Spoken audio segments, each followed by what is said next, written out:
So, does exercise fix everything? Well, I mean, it's honestly not even an unreasonable question to ask, given the abundance of research showing the incredible benefits of exercise for just about every condition on the planet. It does seem like exercise helps almost every single aspect of your health. It almost seems like exercise is a magic pill. And, if you could bottle the effects of exercise, I think people would be calling it a magic pill. But is it a magic pill? Let's explore the overview of the benefits of exercise in today's episode.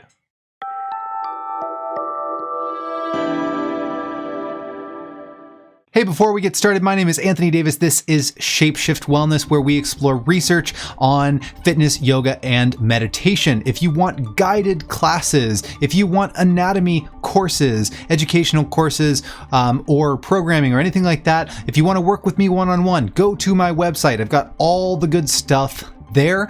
And even if you don't want to go over there, do give me a like and subscribe to my channel. It helps me out if you're interested in this kind of content. Now, let's learn about exercise and the incredible benefits that it gives you in today's episode. So does exercise fix everything?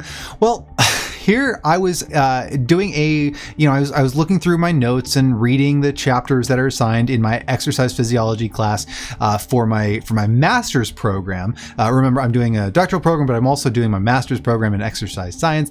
And we were reading, this is just from our assigned reading this week, and I look at this chart. So here are the benefits of exercise. Here's your reference, by the way. This is from my textbook, and these are all the general benefits of exercise, right? So we've got a rating as well. So basically, the more stars you see here, the more confident we are that there really is a strong consensus with little to no conflicting data. In other words, this is really, really going to be benefited by exercise. And we've got things on the list with strong consensus with little to no conflicting data. Things like prevention of colon cancer has apparently really great evidence. I haven't read it. This is a consensus, statement, right? So these are future videos. I'd love to explore these in the future, right? But it's just really cool to see a table like this that says, wow, prevention of colon cancer, apparently great evidence, right?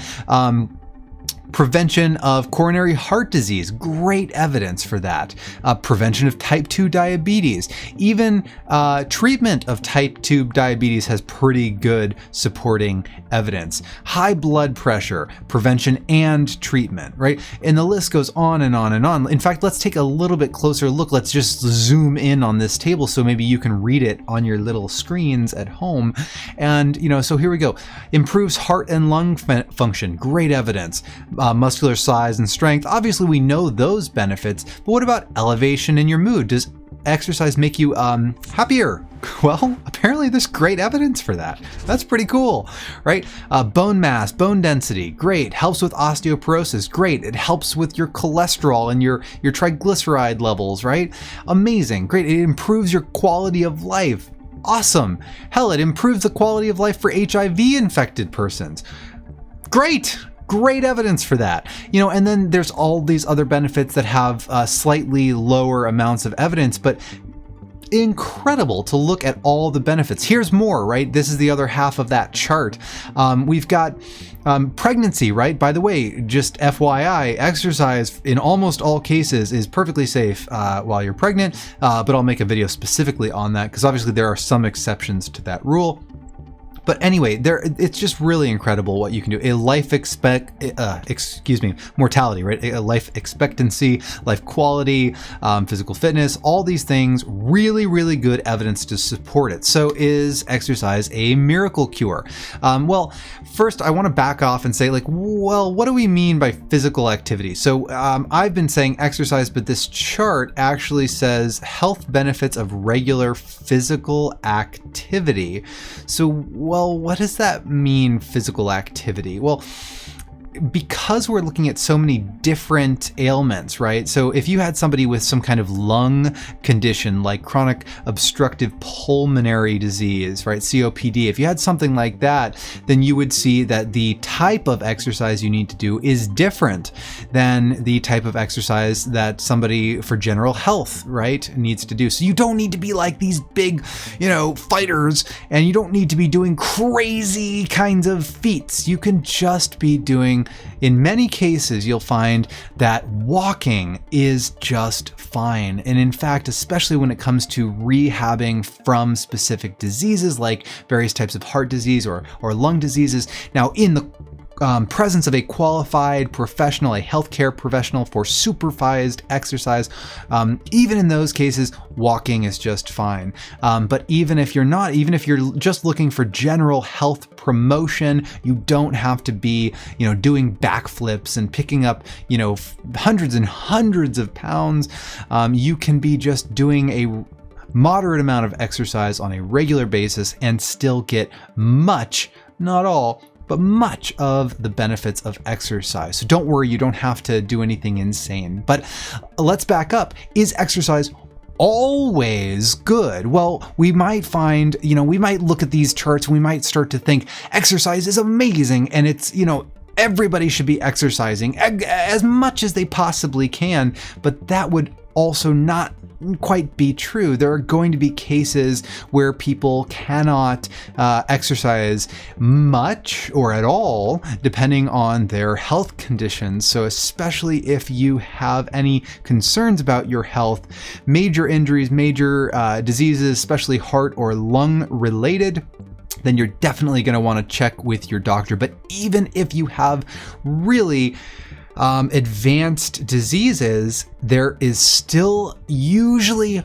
hope that even if you have to have it supervised, you can, again, I said COPD, which is, not a good condition to have, but it's a severe lung condition, and even people with COPD can go through pulmonary rehab and slowly ease back into some exercise in the presence of professionals, and they can make benefit. So exercise can benefit people even if they have serious diseases, but they do have to exercise a little bit differently. So there's no such thing as a one size fits all, but some type of physical activity can benefit most people.